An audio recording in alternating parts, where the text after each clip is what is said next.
Assalamualaikum warahmatullahi wabarakatuh. Selamat pagi anak-anakku kelas 1 yang solih dan solihah. Bagaimana kabar kalian? Semoga tetap dalam keadaan sehat walafiat. Amin. Nah, kita kembali lagi belajar dari rumah dengan mata pelajaran Pendidikan Agama Islam dan Budi Pekerti kelas 1 Sekolah Dasar semester 2. Sebelum kita memulai pelajaran, alangkah baiknya kita berdoa terlebih dahulu kepada Allah Subhanahu wa Ta'ala agar diberi kemudahan dan diberikan ilmu yang barokah dan manfaat. Berdoa mulai. Bismillahirrahmanirrahim.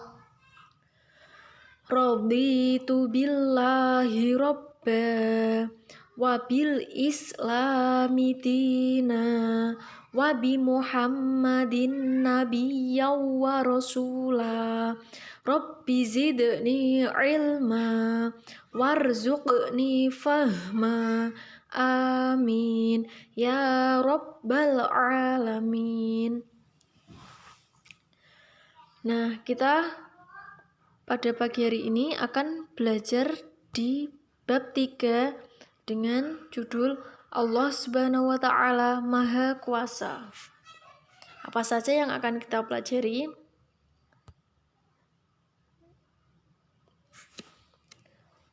Adapun tujuan pembelajarannya, yang pertama, siswa dapat memahami materi Asmaul Husna Al-Malik.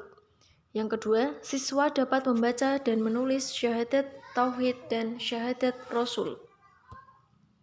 Nah, jadi di bab Allah Subhanahu wa Ta'ala Maha Kuasa, kita belajar 2 materi. Yang pertama, Al-Malik, yaitu salah satu dari Asmaul Husna. Yang kedua, syahadat.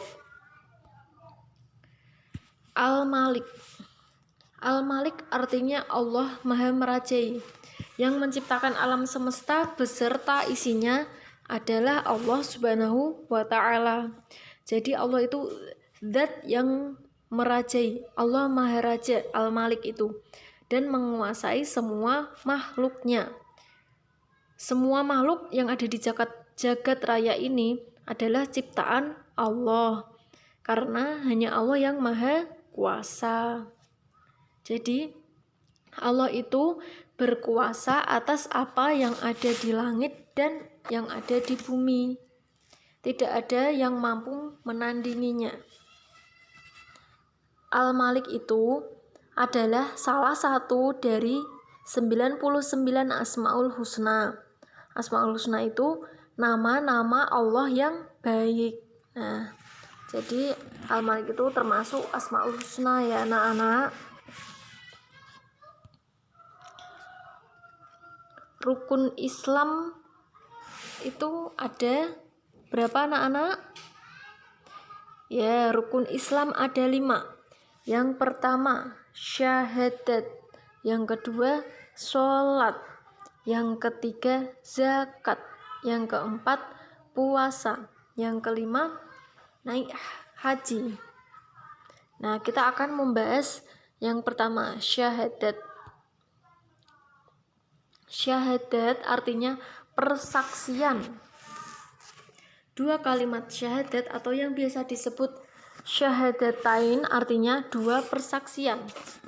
Ketika seseorang masuk Islam maka wajib membaca syahadatain.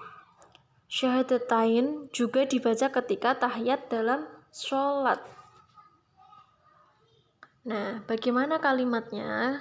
Kita lihat berikutnya. Lafal syahadat. Asyhadu alla ilaha illallah wa asyhadu anna Muhammadar Rasulullah. Artinya, saya bersaksi bahwa sesungguhnya tiada Tuhan yang hak disembah selain Allah, dan saya bersaksi bahwa Muhammad adalah utusan Allah. Ini lafaz syahadatain ya anak-anak. Macam-macam syahadat. Nah, syahadat itu dibagi menjadi 2. syahadat tauhid dan syahadat rasul. Yang tadi Ibu baca itu masih gabung. Nah, kita melihat satu persatu. Syahadat tauhid yang pertama. Tauhid itu artinya mengesahkan Allah. Esa itu artinya tunggal atau satu.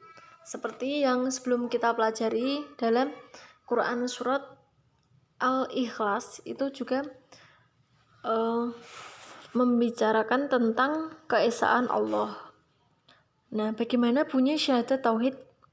Yaitu asyhadu alla ilaha illallah. Nah, itu sampai di situ tadi kan gabung. Artinya, saya bersaksi bahwa tiada Tuhan selain Allah. Oke, sekarang yang kedua, makna syahadat tauhid dulu. Yang pertama, Allah itu adalah Tuhan. Yang kedua, tiada Tuhan selain Allah Subhanahu wa ta'ala. Hanya Allah yang pantas disembah, ya. Sebagai tanda takwa kita kepada Allah, itu syahadat tauhid. Takwa itu artinya menjalankan semua perintah Allah dan menjauhi segala larangan Allah Subhanahu wa ta'ala. Itu makna syahadat tauhid. Nah, yang kedua, syahadat rasul. Rasul Allah itu utusan Allah Subhanahu wa ta'ala. Nabi Muhammad Shallallahu alaihi wasallam adalah nabi yang terakhir, sehingga disebut Khatamul Anbiya wal Mursalin, artinya penutup para nabi dan rasul. Nah, bagaimana bunyi syahadat rasul? Yaitu asyhadu anna Muhammadar Rasulullah. Artinya, saya bersaksi bahwa Muhammad adalah utusan Allah. Ingat-ingat ya anak-anak, kita harus hafal 2 kalimat syahadat. Nah, makna syahadat rasul yaitu Muhammad itu adalah seorang rasul. Muhammad itu nabi dan rasul yang terakhir. Setelah itu sudah tidak ada nabi lagi. Muhammad adalah nabi yang terakhir. Yang ketiga, tidak ada nabi dan rasul setelah Nabi Muhammad, ya, seperti yang disebutkan tadi. Nah, kapan waktu membaca syahadat? Itu ketika mengerjakan sholat, ketika mau masuk Islam, ketika seseorang mau menikah, membimbing orang yang mau meninggal, dan ketika berzikir. Nah, apa saja manfaat syahadat? Yang pertama, penegasan seorang muslim. Yang kedua, menegaskan keesaan Allah Subhanahu wa ta'ala. Yang ketiga, menegaskan kerasulan Muhammad Shallallahu alaihi wasallam. Yang keempat, kalimat jaminan masuk surga dan pemisah antar Islam dengan kafir. Nah, terima kasih. Semoga apa yang sedikit ini dapat bermanfaat bagi kita semua. Amin. Mari kita membaca hamdalah bersama-sama. Alhamdulillahirabbil alamin. Cukup sekian dari Ibu. Bila banyak kesalahan, Ibu mohon maaf sebesar-besarnya. Billahi taufik wal hidayah. Wassalamualaikum warahmatullahi wabarakatuh.